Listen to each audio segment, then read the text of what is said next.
case, compensation payments in monetary terms. We've also got intervals. So in this case, water for irrigation, so 0 to 20, 20 to 40, right up to 112.5. Or we can have Boolean states, so yes, no, or true, false. So what we need to do for each of our variables is work out what the most appropriate state is and the alternatives in terms of that state. What you want to try and do is keep the number of states to a minimum.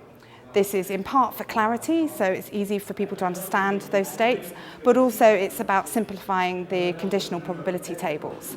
So if you've got lots of states, so as in the previous example for compensation, then you can imagine that your conditional probability table will get quite complicated quite quickly.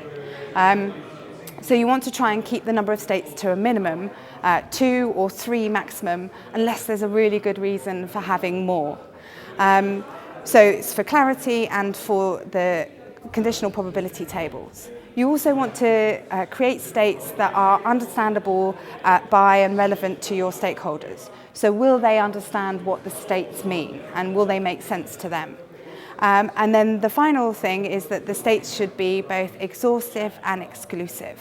So exhaustive means that they cover all possibilities.